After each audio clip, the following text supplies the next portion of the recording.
Talvez a descoberta mais revolucionária da história da medicina tenha sido a penicilina. Uma substância tida como um verdadeiro milagre. Finalmente, uma droga que poderia curar as pessoas das mais temidas infecções. E apesar de várias bactérias patogênicas terem se tornado resistentes à penicilina, novos tipos de antibióticos foram encontrados para suprimir estas doenças. No entanto, devido ao abuso e a um consumo exagerado de penicilina, muitas bactérias patogênicas logo derrubaram a droga milagrosa. As bactérias resistentes estão ganhando terreno e, enquanto isso, o desenvolvimento de novos remédios praticamente parou. Lições não aprendidas. Distribuição sinapse. A luta contra os micróbios. A história dos antibióticos.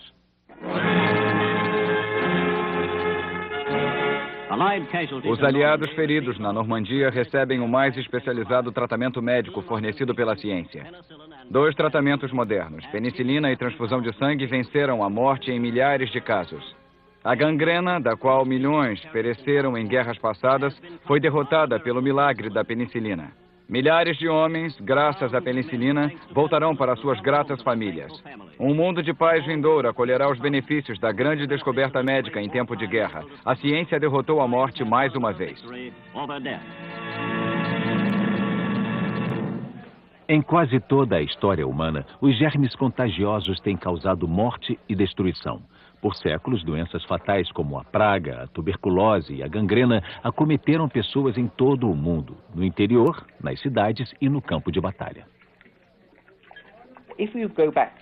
Voltando cerca de 100 anos, na metade do século XIX, mais soldados morreram de infecção do que diretamente de explosões de canhões. Na época da Primeira Guerra Mundial, o sistema já estava mudando, devido ao processo de tratamento dos soldados feridos, mas não era possível curar infecções ou evitá-las enfaixando os soldados sem demora. Com frequência, eles sofriam com a gangrena e muitos soldados morriam da infecção. Até o início do século XX, o risco de infecção havia dificultado o tratamento de muitos tipos de doenças. Houve problemas significativos com infecções que realmente limitaram muito o que poderíamos fazer na medicina. Por exemplo, as estafilocócicas acometeram crianças e recém-nascidos, contaminaram ferimentos. Em um acidente de automóvel, sempre havia grande preocupação com infecções. Portanto, em alguns casos, era preferível amputar a perna a correr o risco da infecção se alastrar. A busca por remédios que possam curar doenças temidas como a sífilis, a gonorreia e a pneumonia existe desde os primórdios da civilização. Mas foi só depois do fim do século XIX que descobriram como as doenças contagiosas se espalhavam. Foi uma grande virada, a descoberta de que micróbios sozinhos causavam a doença. E que se pudéssemos encontrar o que Paul Ehrlich chamou de bala mágica, algo que entraria no corpo e visaria os invasores, ou seja, as bactérias, nós poderíamos curar o paciente sem prejudicá-lo. No começo do século XX, o médico alemão Paul Ehrlich desenvolveu uma substância similar ao arsênico para tratar pacientes de sífilis. Mas a substância era tóxica e tinha fortes efeitos colaterais. Então, em 1928, o médico escocês Alexander Fleming, sem querer, deparou-se com um remédio completamente novo.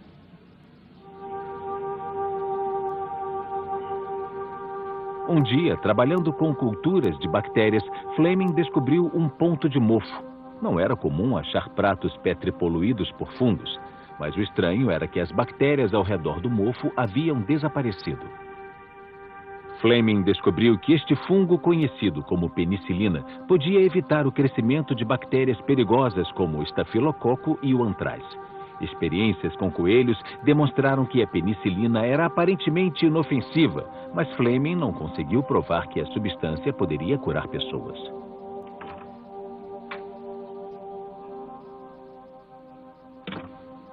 Isto aconteceu 13 anos depois, e a penicilina foi produzida em massa nos Estados Unidos. Através da produção em massa, os Estados Unidos estão continuamente aumentando sua produtividade de penicilina, uma nova droga que opera curas quase milagrosas. O meio líquido nestas garrafas dará origem ao bolor que forma a penicilina. Toda a penicilina produzida é usada pelas forças aliadas. O líquido agora, carregado de penicilina, é derramado das garrafas, transformado em pó e está pronto para uso.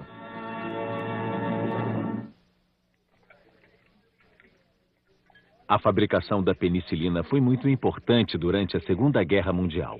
A capa da revista Time, em maio de 1944, dizia que o remédio de Fleming salvaria mais vidas do que a guerra poderia tirar.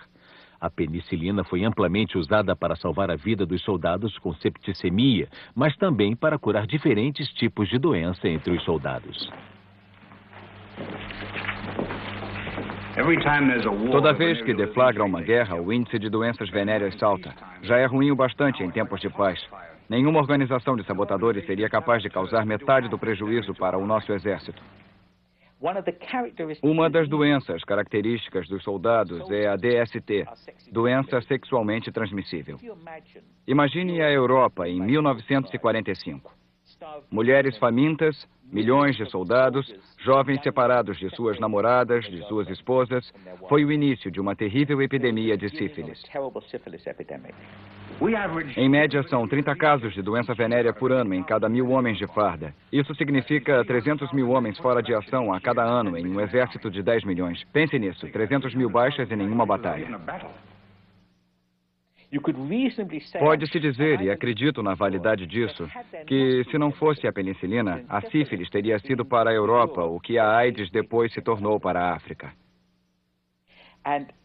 E a lembrança desta droga milagrosa é muito importante para entender por que, mais tarde, passamos a supor que a penicilina resolveria cada um de nossos problemas.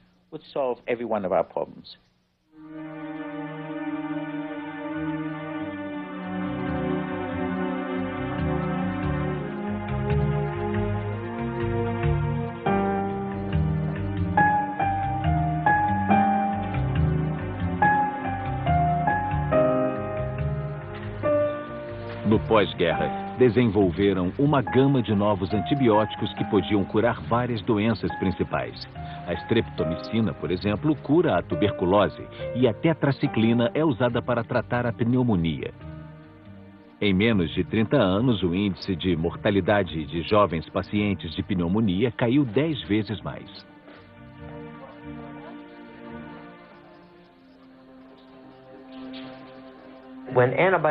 Quando surgiram os antibióticos, houve um declínio brusco na perda de vida e na hospitalização de pacientes com pneumonia, infecções na uretra e infecções na pele. Acho que isso causou um enorme efeito. E acho que é a razão de muitos do campo da medicina clínica verem os antibióticos como um dos tesouros do nosso arsenal para tratar os pacientes.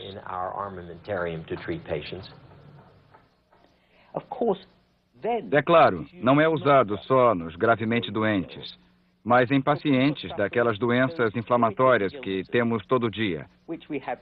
As infecções inflamatórias, as dores de garganta, as dores nos dedos. E pensamos que eles não só tornam nossa vida mais longa, como também mais feliz.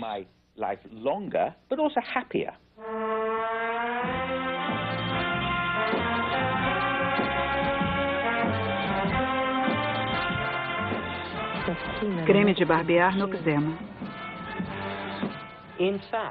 Na verdade, havia penicilina em cremes faciais, em cosméticos, e o efeito disso é que se você tivesse uma pequena infecção, ficava tudo bem.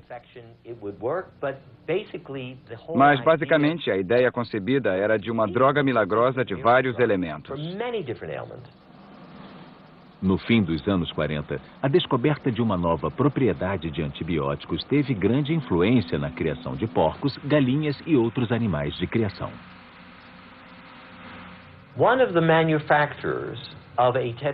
Um dos fabricantes da tetracilina, que vem de um organismo do solo, obteve vários quilos de sobra de proteína deste organismo depois da extração da tetracilina. E eles pensaram se haveria algum uso para aquilo, como alimento para as galinhas e outros animais. Quando adicionaram as carcaças de bactéria à ração de costume, viram que os animais cresciam mais com menos comida. E os descobridores acharam ter encontrado uma nova vitamina.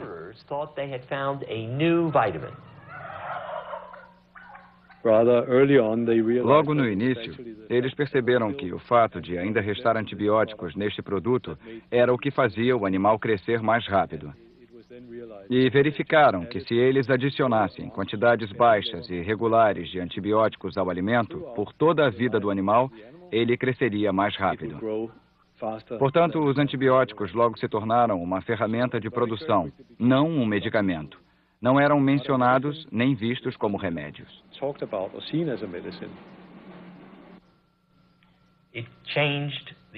A indústria se modificou da noite para o dia. Os produtores de animais em todo o mundo começaram a buscar antibióticos para acrescentar à ração ou comprá-los já no alimento. E ninguém se preocupava com o que eles poderiam provocar fora do animal.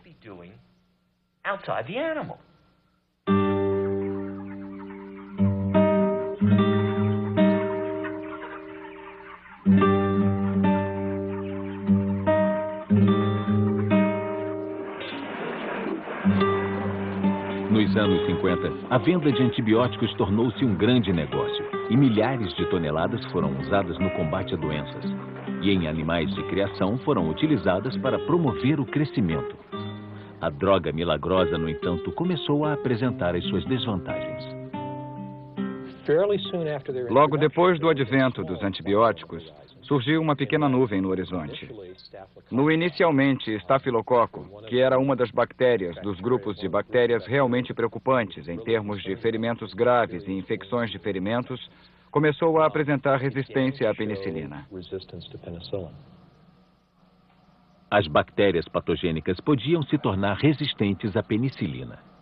Em 1945, no New York Times, Alexander Fleming chamou a atenção para o uso descontrolado da penicilina e também afirmou que tomar uma dose dava um bom local de reprodução, pois a bactéria podia sobreviver a doses pequenas.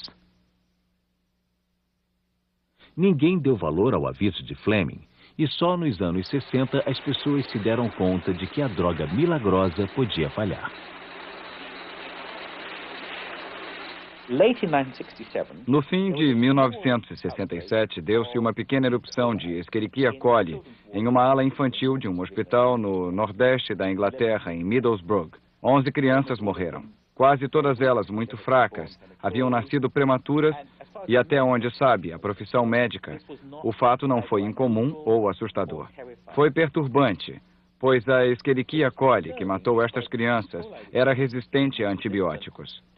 E a imprensa, em 67, se deu conta de que o público não sabia que crianças estavam morrendo por esta bactéria em hospitais ingleses. Isso evidenciou um escândalo terrível e E.S. Anderson, um cientista muito produtivo do Laboratório de Saúde Pública, preveniu que era concebível. Ele não podia provar, mas era possível que a resistência que a Escherichia coli adquiriu tenha sido desenvolvida em animais, tanto que a erupção era um exemplo, possivelmente um aviso da chegada de uma epidemia muito pior. Devido ao interesse público, o parlamento britânico formou um comitê para investigar se o uso de antibióticos em animais de criação poderia aumentar o crescimento de bactérias patogênicas resistentes. O Comitê Swan chegou a conclusões bastante arrojadas. Os animais eram uma fonte de infecções bacterianas resistentes nos humanos e que o uso de antibióticos nos animais tornou as bactérias nos animais resistentes. Eles afirmaram e, até certo ponto, provaram um elo entre o uso de antibióticos em animais e bactérias resistentes em humanos. As recomendações do Comitê Swan ocasionaram uma interdição, primeiro na Inglaterra, depois em outros países europeus. Na agricultura, 4 tipos diferentes de antibióticos foram banidos, por serem vitais no combate a doenças humanas. Mas o uso de outros tipos de antibióticos para promover o crescimento de animais de criação continuou a aumentar.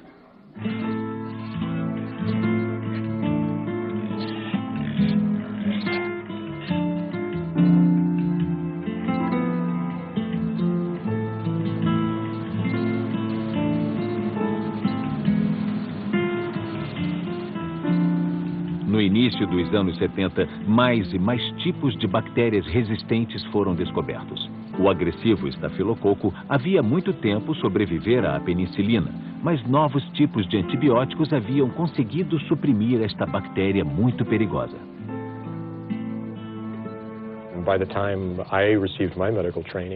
Na época do meu treinamento médico, no início dos anos 70, o consenso era de que nunca se usava a penicilina contra o estafilococo.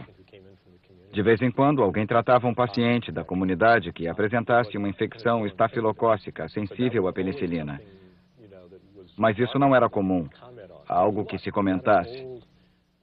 Mas tínhamos uma outra droga que tinha relação com o modelo original da penicilina. E, consequentemente, as pessoas não pensavam muito nisso.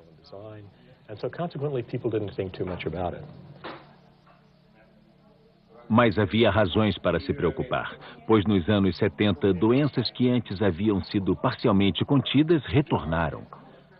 O número de casos de tuberculose começou a aumentar e não se podia mais curar a gonorreia com vários tipos de antibióticos. Muitas bactérias patogênicas começaram a demonstrar sinais de multiresistência. Numa comunidade de bactérias, na qual uma ou duas formaram uma troca de resistência, se você adicionar o antibiótico, só aquelas com a resistência sobreviverão e em seguida você terá uma comunidade de bactérias resistentes.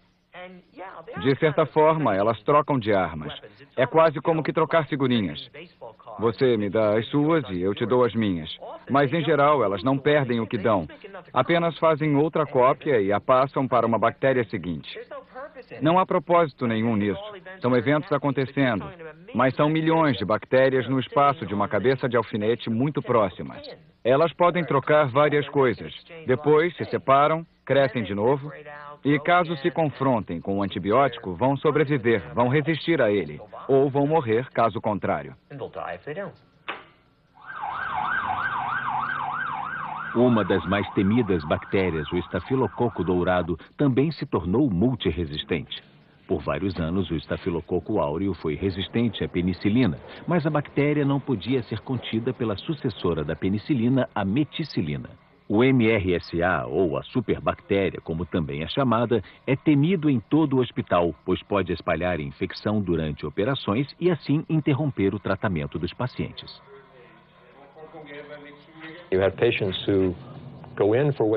Há pacientes que se internam para, digamos, uma cirurgia no quadril que fará com que voltem a andar com facilidade.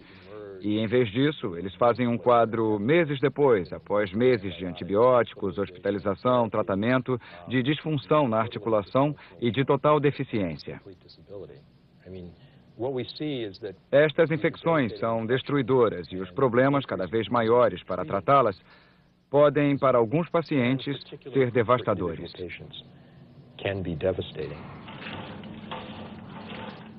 Bob Rice realmente não precisava nem de um acidente de motocicleta, nem de MRSA. O germe também causou infecções em outras áreas em muitos destes sítios, que chamamos de sítios doadores para a cirurgia plástica, e em outras áreas abertas, incluindo o sítio de acesso intravenoso que ele precisava. Logo, ele podia receber fluido e medicamentos, mas fez uma infecção no que chamamos de linha central, que fica aqui em cima, e dentro de uma das veias grossas. E ele desenvolveu infecção na corrente sanguínea, daí o que demandou antibióticos contínuos e prolongados. Roger Pudney não teve tanta sorte. Um abscesso em uma perna resultante de uma provável picada de aranha mudou a sua vida para pior. Durante 6 meses, ele ficou isolado e se encheu de antibióticos. Mas ele perdeu a luta. O único recurso foi a amputação.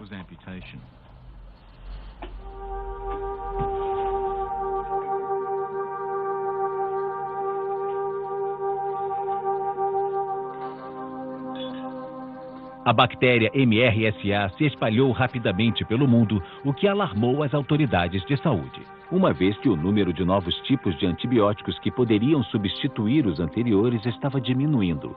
A indústria de medicamentos havia praticamente desistido de encontrar novos tipos de antibióticos. É arriscado. Eles já pesquisaram com afinco sem encontrar. Por isso, a probabilidade de acharem algo muito eficiente não é tão alta quanto foi no passado. E também, mesmo que descubram uma droga, o processo de aprovação é muito longo e custoso, além do grande risco de não resultar em um produto que vá para o mercado no fim do dia. Logo, a indústria tende a seguir outras direções, onde haja mais chances de obter lucro. A temida e multiresistente MRSA ainda poderia ser eliminada por um antibiótico, a vancomicina, uma das últimas grandes armas da ciência médica contra bactérias em progressão. A vancomicina, no entanto, também apresentou desvantagens no tratamento de uma outra variedade de bactéria, a bactéria enterococo, menos agressiva, o enterococo resistente à vancomicina ou VRE.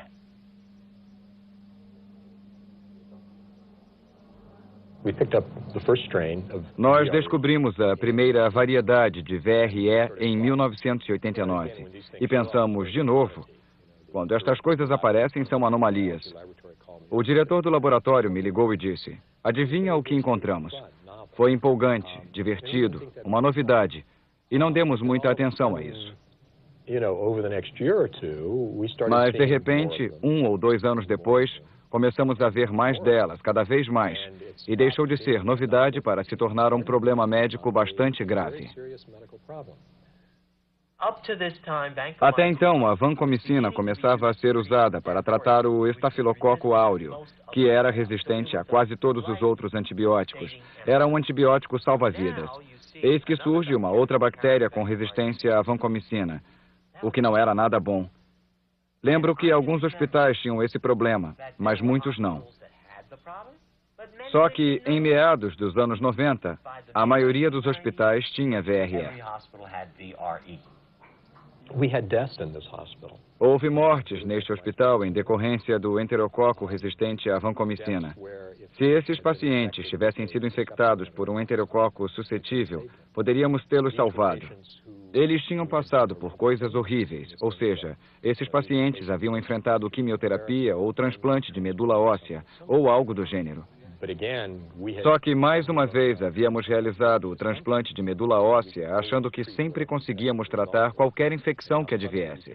E, de repente, não era possível dizer, não se preocupe com alguma infecção, podemos tratá-la. Daí as mortes.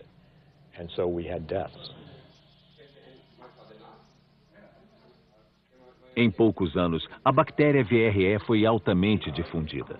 Um estudo de hospitais americanos em 1989 mostrou que menos de 0,5% das bactérias era resistente, estimativa que aumentaria 4 anos depois para impressionantes 10%.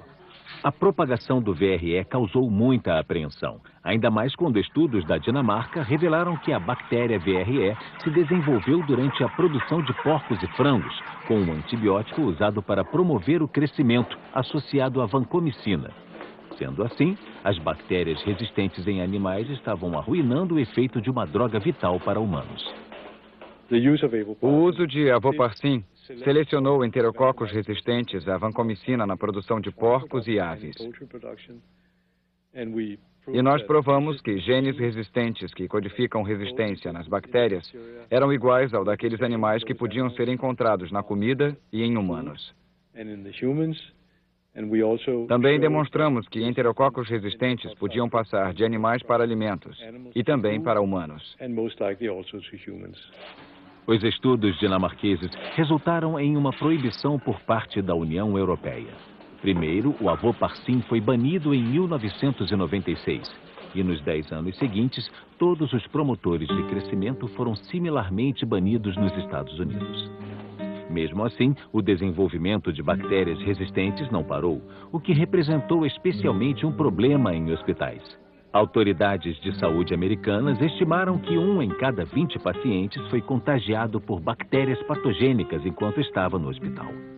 As bactérias resistentes logo se espalharam por países nos quais os antibióticos eram administrados sem consulta médica. E em países nos quais os antibióticos eram receitados, os pacientes pressionavam os médicos para receitar antibióticos, mesmo quando não era necessário. A Organização Mundial da Saúde levantou que no tratamento de infecções bronquiais, em até 80% dos casos, o uso dos antibióticos era desnecessário. O uso exagerado e o uso impróprio não tem qualquer fim terapêutico. E tudo que fazem é recrutar mais resistência. Trate o paciente e o deixe bem, só isso. Mas se você usar o medicamento 5 vezes mais do que o necessário, ou usá-lo no caso de um vírus de resfriado e não houver nenhuma bactéria, é um uso inadequado que causa impacto, pois você destrói os tipos vulneráveis de bactéria e permite que as resistentes tomem conta.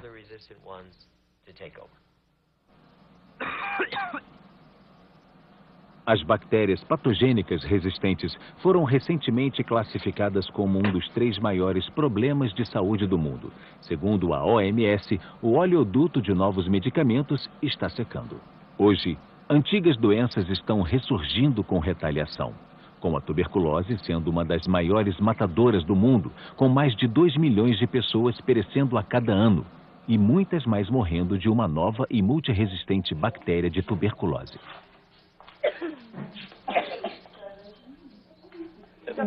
Achamos que há cerca de 500 mil de casos de tuberculose multidroga resistente a cada ano ao redor do mundo. E as áreas mais difíceis são os países da antiga União Soviética.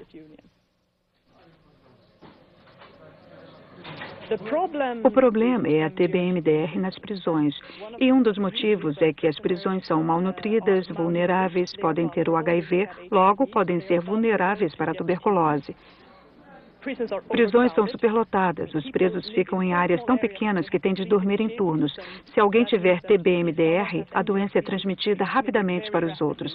Daí as prisões desses países terem sido a fonte da epidemia de TBMDR.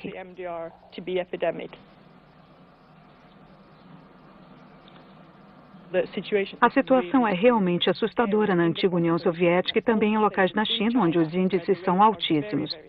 Mas precisamos ter cuidado em todo o mundo, pois a tuberculose não para nas fronteiras.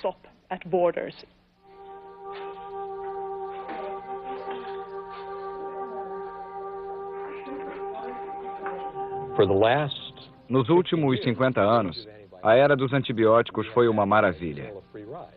E o que acontecerá é que vamos entrar na designada era pós-antibióticos, na qual, de repente, retomaremos o estilo dos anos 20 e 30, quando a infecção matava.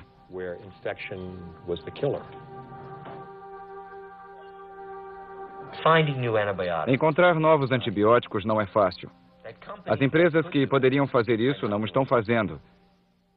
E no que a resistência piora, novos medicamentos vão ficando para trás, o que torna o problema ainda maior.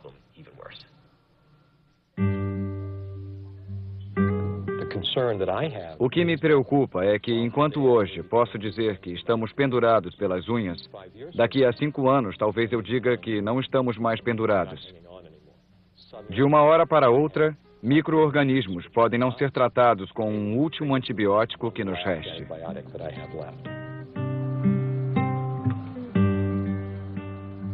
Versão brasileira Alcateia.